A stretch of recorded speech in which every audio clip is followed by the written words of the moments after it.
Para falar um pouco mais sobre esse assunto, já que o funeral do Papa também mexe com a geopolítica global, a gente recebe o mestre em Relações Internacionais, Urian Fancelli. Urian, seja muito bem-vindo ao JP Internacional de hoje.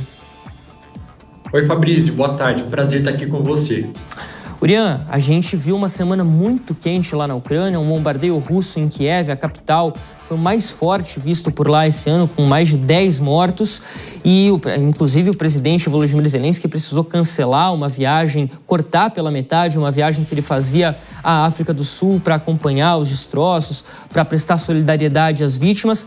E agora esse encontro que ninguém esperava, né, de Zelensky com Donald Trump na Basílica de São Pedro. Dá pra gente esperar alguma coisa desse encontro?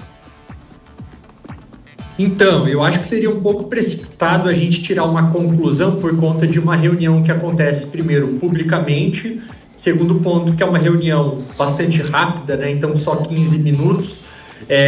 Então, acho perigoso se a gente fizer uma análise precipitada, tendo em conta tudo aquilo que tem acontecido, não apenas agora, mas levando em conta também todo aquele histórico da relação do Donald Trump com o Zelensky e do Donald Trump com o Putin ao longo de todos esses anos. Isso sem contar também que alguns documentos que foram vazados pela Reuters essa semana, né, foram obtidos aí de maneira confidencial, mostram que aquela proposta que os Estados Unidos estão apresentando para a Ucrânia, elas são ali tem alguns pontos que acabam, de certa maneira, prejudicando os interesses do país. Então, como, por exemplo, que os Estados Unidos reconheceriam a Crimeia como fazendo parte da Rússia oficialmente, algo que seria um golpe não apenas para a Ucrânia, mas também para a Europa. Os Estados Unidos defendem também nessa proposta que a Ucrânia não faria parte da OTAN, que é algo que ela tem pedido como garantia de segurança todo esse tempo. E aí, o que a Ucrânia faz? Ela pega, junto com os países europeus, e apresenta uma contraproposta para os norte-americanos. Então, acho que é tirar muita conclusão com base em uma imagem só. Exatamente o momento de discutir isso, Urian. A gente ouviu depois o presidente Lula prestes a embarcar de volta para o Brasil, falando que mal teve tempo de conversar com outros líderes. Havia essa dúvida, né? Se líderes internacionais teriam algum tipo de conversa paralela em meio ao funeral do Papa, se eles iriam respeitar o momento de luto, de dor de todo o povo católico ao redor do mundo. Era apropriado ter esse tipo de conversa, principalmente dentro da Basílica de São Pedro? Então, né, Fabrício, é difícil responder essa pergunta. Apropriado, acho que depende da conversa e depende de quem. Então, eu acho que no sentido de haver uma conversa, por exemplo, entre o Zelensky e outros aliados europeus, acho que sim. A gente está falando ali de um país em guerra que está buscando articular soluções com aliados, algo que acho que assim tem que haver um cuidado para que não pareça oportunista, né? Mas acho que na medida certa, mantendo o bom tom de respeito, se for dessa maneira embrulhado como a busca pela paz, não vejo nenhum problema. Os líderes, eles têm agenda bastante ocupada, então se estão ali no mesmo lugar, acho que não vejo problema nisso. Agora, um outro ponto para a gente trazer aqui, Urian, esse foi o primeiro encontro tete a tete entre Volodymyr Zelensky e Donald Trump, desde aquele caso lá na Casa Branca em fevereiro desse ano, aquela discussão que houve no Salão Oval também com a presença do vice-presidente J.D. Vance, e aquilo ali parecia um ponto de ruptura sem volta entre Washington e Kiev. A gente vê uma reaproximação, houve a assinatura ou a assinatura do termo de intenção do acordo de exploração de minerais entre os dois países, que é um ponto muito destacado pela Casa Branca. E a gente vê um Volodymyr Zelensky que volta então a conversar com Donald Trump. Zelensky vive uma situação muito difícil e não sabe se pode confiar no Trump, mas é melhor estar com ele ou sem ele? Sem dúvida é melhor estar com ele, até mesmo porque vamos colocar ali a seguinte situação hipotética. Na pior das hipóteses, se os Estados Unidos se eles fizerem aquilo que eles têm ameaçado fazer, acho que já umas 2 ou 3 vezes, ou Donald Trump, ou J.D. Vance, ou Marco Rubio, secretário de Estado, ameaçaram deixar essas negociações.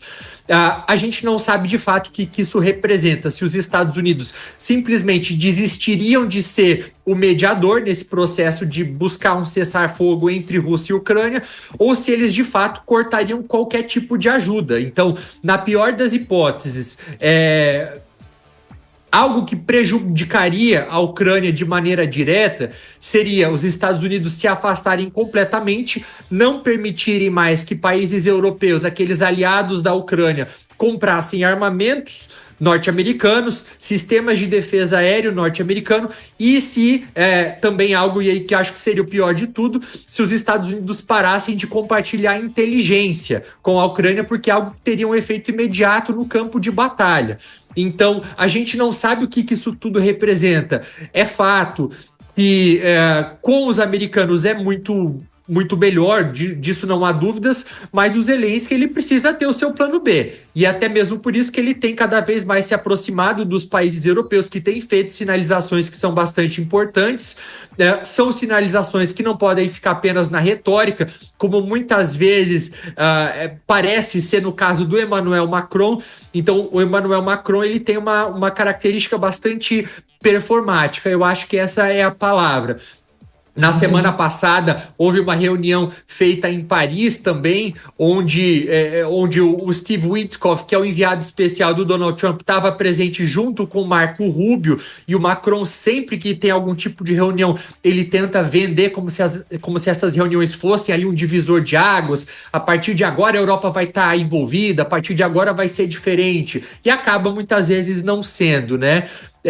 O Trump com outros aliados europeus da Ucrânia também ele tem algumas diferenças. Então foi o caso, por exemplo, da viagem recente que acontece da Giorgia Meloni, primeira-ministra da Itália, aos Estados Unidos, que ela tenta ali de certa forma atuar como ponte, mas vale lembrar que uma das maiores diferenças do posicionamento da Meloni com o Trump está justamente na questão ucraniana. Então o Zelensky ele tenta se apoiar nisso, né, Fabrício? Tenta se apoiar no fato de que se os Estados Unidos pularem fora, ele vai precisar inevitavelmente dos europeus. O Irian tá vindo tanto aqui no JP Internacional que ele já tá começando a saber o que eu vou perguntar para ele antes mesmo de eu perguntar, porque a gente ia chegar nesse ponto do Macron, era exatamente a pergunta de agora. Ô, Irian, queria saber o seguinte, já há algum tempo o Macron tem tentado tomar uma dianteira na representação da União Europeia ao redor do mundo, né? Isso pelo menos desde que Angela Merkel saiu do governo lá na Alemanha, ela que era uma das principais líderes europeias, ficou no cargo de chanceler da Alemanha por muito tempo e desde então o Macron tem tentado se posicionar como essa figura principal. Agora vai ter troca de governo na Alemanha, sai Olaf Scholz, entra Friedrich Merz já no próximo mês. No Reino Unido, claro, deixou a União Europeia há alguns anos, mas você tem um governo também recente. Outros países europeus, caso da Espanha, da Itália, não tem a mesma força econômica e militar da França. Ficou com o Macron esse cargo de liderança da Europa, ele tem força para tomar essa dianteira mesmo, inclusive, principalmente nessa questão envolvendo Rússia e Ucrânia?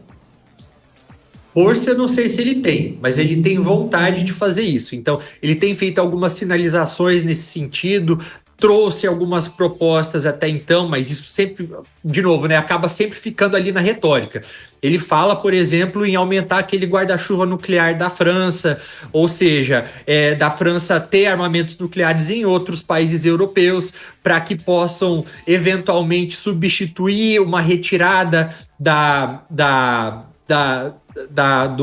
dos Estados Unidos do continente, que tem cada vez deixado mais claro que o país pode ser que não venha em defesa dos aliados europeus, né? Então, outra coisa que o Macron fala, por exemplo, agora, é uma proposta que está sendo apoiada por alguns outros países, que seria de forças, de alguns exércitos, de alguns membros da União Europeia, de fazerem ali uma manutenção de paz na Ucrânia, ou seja, seria tropas francesas, tropas de países como, por exemplo, a Letônia, que ficariam em território ucraniano para monitorar algum tipo de acordo de cessar-fogo. Só que o Macron também tem exigido, assim como outras lideranças europeias, que eles deveriam ter o respaldo dos norte-americanos por trás. Ou seja, se por um lado estamos dispostos a estar ali, precisamos ainda dos norte-americanos.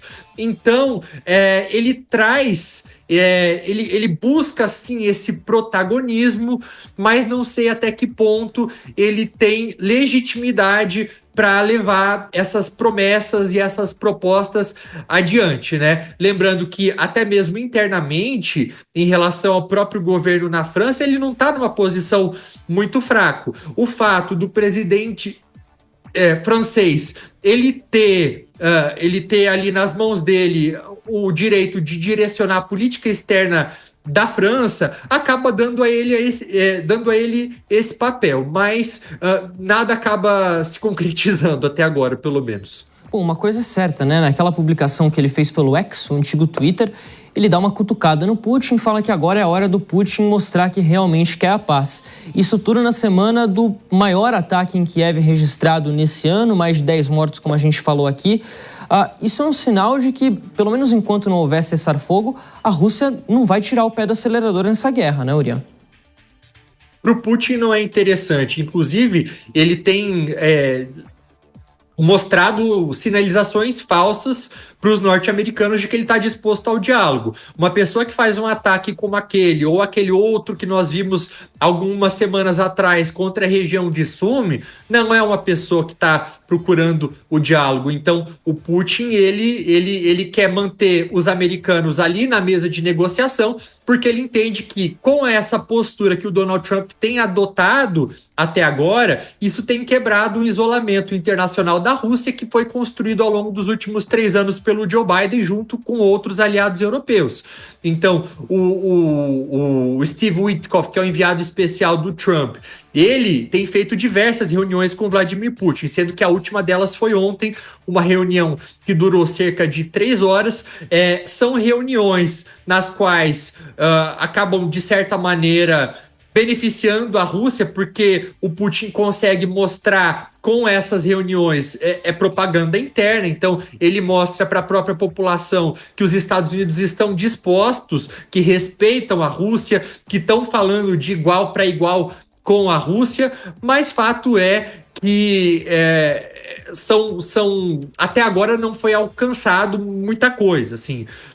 Basicamente, se a gente levar em conta tudo aquilo que aconteceu desde que o Trump se torna presidente, a gente está falando de 3 meses, ele falou grosso, entre aspas, poucas vezes com a Rússia. Então, uma vez ameaça sanções, agora hoje, como foi o caso dessa postagem, ele falou pela primeira vez em sanções secundárias, que é algo que assusta o Vladimir Putin, mas a linguagem e as ações contra a Ucrânia foram muito mais poderosas. Então, teve aquela cena do Salão Oval, ele já chamou o Zelensky de ditador, ele suspendeu a ajuda, o compartilhamento de inteligência com a Ucrânia, suspendeu a ajuda militar à Ucrânia. Então, os gestos são diferentes e, querendo ou não, tem beneficiado a Rússia. Urian, vamos voltar um pouquinho aqui no sermão do cardeal Giovanni Battista Ré, porque durante a cerimônia ele mencionou o papel do Papa Francisco em relação a guerras, conflitos armados ao redor do mundo. A gente lembra, claro, da participação do Papa, das falas do Papa envolvendo principalmente o conflito lá na faixa de Gaza, e esse foi um dos destaques do sermão do cardeal Ré que a gente separou para trazer aqui no JP Internacional. De fronte...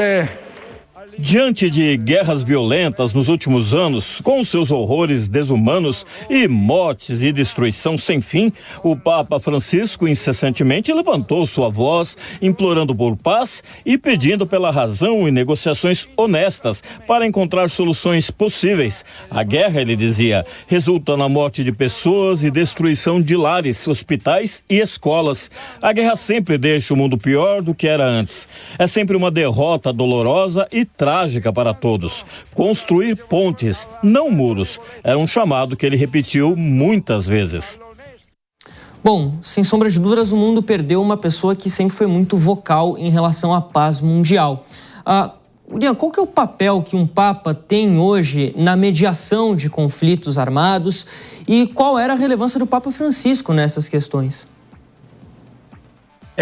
O Papa Francisco ele teve um papel, sem dúvida, muito importante em relação à busca pela paz. Isso ficou sempre evidente com base no discurso que ele teve, mas eu acho que a gente pode fazer uma separação dos conflitos. Então, em relação ao conflito da faixa de Gaza, né, entre o Hamas e Israel, de fato, e isso ficou evidente a partir de vídeos que nós vimos que circularam na internet ao longo dos últimos dias do Papa ligando para um padre em Gaza que tem a população aí de menos de 1.000 católicos. O Papa ligava todas as noites para esse padre, conversava, perguntava o que eles haviam comido, se as pessoas estavam bem, se não haviam sido atingidas. Então, de fato, mostra esse lado humano, esse lado acolhedor e que buscava a paz. Agora, se a gente for falar do conflito na Ucrânia, ele deixa um legado que é um pouco ambíguo, tá?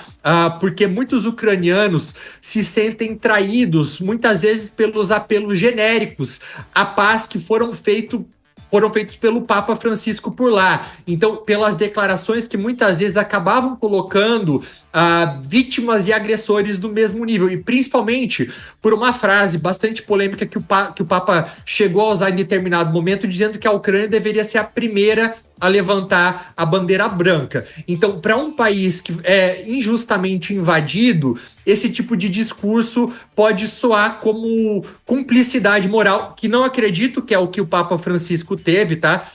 Mas eu estou explicando a percepção que os ucranianos têm em relação a ele, mas ainda assim é importante lembrar e o papel que o Papa teve também em outros lugares do mundo. E aí eu não coloco apenas em relação a conflitos armados, como o caso de Gaza ou da Ucrânia e da Rússia, mas atuando como mediador, como foi no caso entre Estados Unidos e Cuba. Vale lembrar que foi uma iniciativa do Papa Francisco, que lá atrás, logo depois que ele se torna Papa, em 2013, ele escreve uma carta para o Barack Obama, presidente dos Estados Unidos, e outra carta para o Raul Castro, presidente de Cuba, começando ali a promover um diálogo entre os dois países. E é a partir de então em que, meses depois, as relações são restabelecidas, até que em 2015 há a reabertura das embaixadas. A Embaixada dos Estados Unidos em Havana e a Embaixada de Cuba em Washington. Então isso é algo que acontece graças ao Papa Francisco, que depois há um retrocesso por conta do Donald Trump quando ele chega à presidência, mas de fato o Papa Francisco ele teve uma atuação admirável, tanto em condenar a ditadura venezuelana, também ali na Colômbia. Ele sempre levantou a bandeira da paz para que o governo assinasse um acordo junto às Farc. Então ele teve um papel sem dúvida muito importante. Historicamente, o Papa tem esse papel, né, de mediador. Na crise dos mísseis, o Papa João XXIII mediou ali as conversas entre Estados Unidos e União Soviética, isso na década de 1962, né? O Papa João Paulo II também recebeu o então líder da União Soviética, Mikhail Gorbachev, lá em 89, para discutir liberdade religiosa, ou seja, historicamente há esse papel do Papa, né? Você falava, Urian, em relação à faixa de Gaza. A gente separou uma fala do Gabriel Romanelli, que é pároco da Igreja da Sagrada Família lá na faixa de Gaza, falando um pouquinho sobre essa relação com o Papa Francisco. A gente trouxe para conferir aqui. Ele costumava ligar às 8 da noite, todas as noites. Todos nós estávamos acostumados. Os fiéis vinham falar com o Padre Youssef ou comigo, quando estávamos no telefone, pedindo para saudá-lo em italiano, perguntando como ele estava e pedindo que ele rezasse por nós.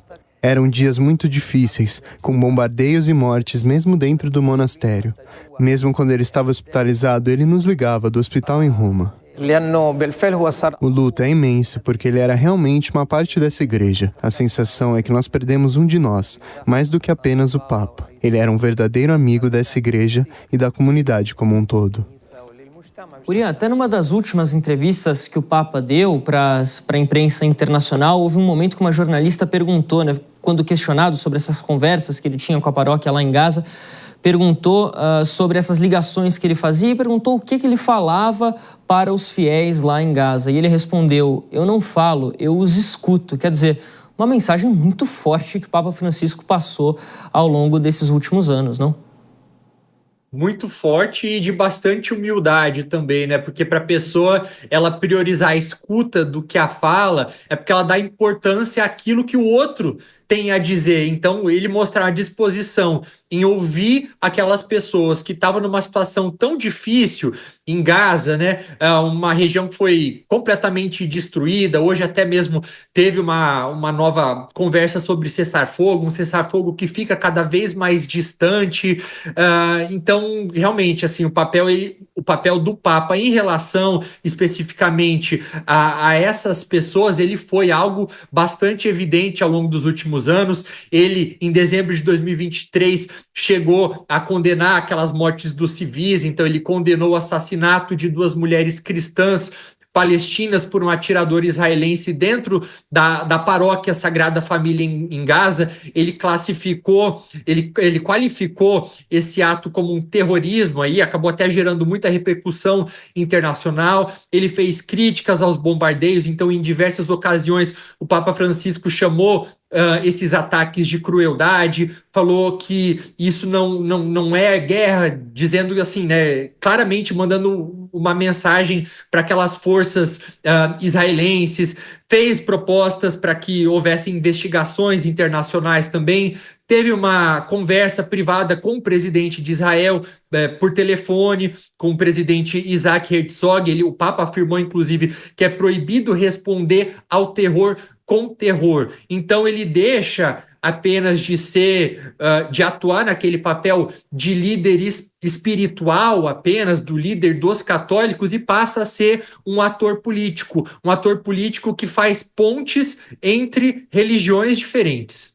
Bom, falando sobre atores políticos, um que esteve hoje lá na Praça São Pedro, que deu muito o que falar, foi o presidente da Argentina, Javier Milei. E um dos motivos pelo qual ele deu muito o que falar é um tweet que ele fez lá em 2018, que a gente tem até separado aqui. Em 2018, Javier Milei publicou uma foto e escreveu o seguinte: dedico isso a você, Papa Francisco. Esquerdista, aí uma palavra aqui impronunciável até mesmo pelo horário, que vive pregando o comunismo pelo mundo. Você é o representante do maligno na casa de Deus.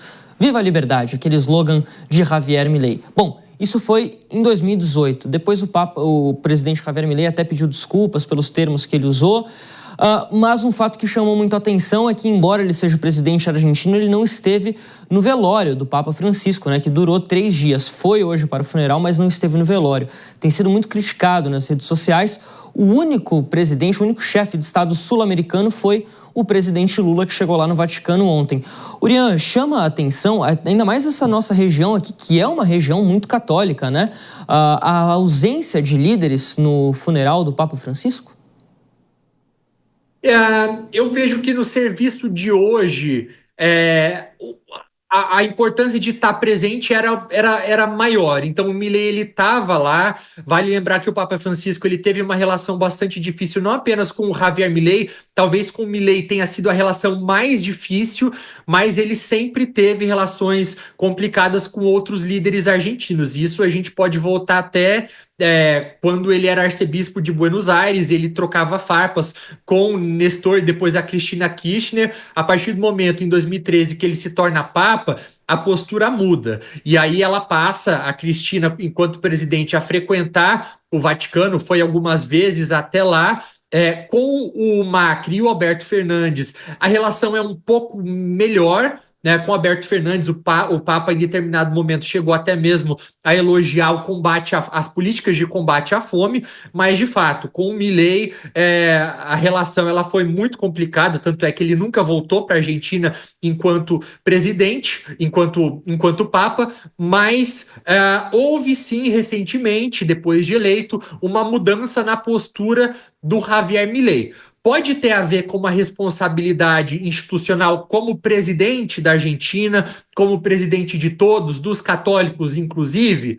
Pode, mas como analista de política eu sou obrigado a fazer uma análise política disso. Então, lembrando que as próximas eleições legislativas na Argentina estão previstas para outubro desse ano, seguindo o calendário normal, com a possibilidade de renovação de metade da Câmara dos Deputados e 1/3 do Senado. Então, Fabrício, se eu tivesse que interpretar essa mudança de postura pelas lentes políticas, poderia dizer que o Milei, ele tenta promover ali talvez uma apropriação do luto como ativo político. Então, ao se colocar como uma figura de respeito e reverência diante da morte do argentino, entre aspas, mais famoso da história recente, o Milei tenta se associar emocionalmente a uma perda nacional, né? Se alinhar com o sentimento majoritário do povo argentino, um gesto que busca humanizá-lo aí e afastar aquela imagem de extremista, né? Ele tenta também se reposicionar diante do eleitorado católico, moderado, ele tenta construir uma imagem internacional mais palatável, então tenta ali de alguma forma capitalizar politicamente em cima dessa que é a morte do Papa argentino. O Papa Francisco, o argentino mais famoso recente, um tal de Lionel Messi, vai ficar com ciúmes. Urian Fancelli, mestre em Relações Internacionais, muito obrigado pela sua participação aqui no JP Internacional dessa semana. Obrigado. Até mais. Até a próxima.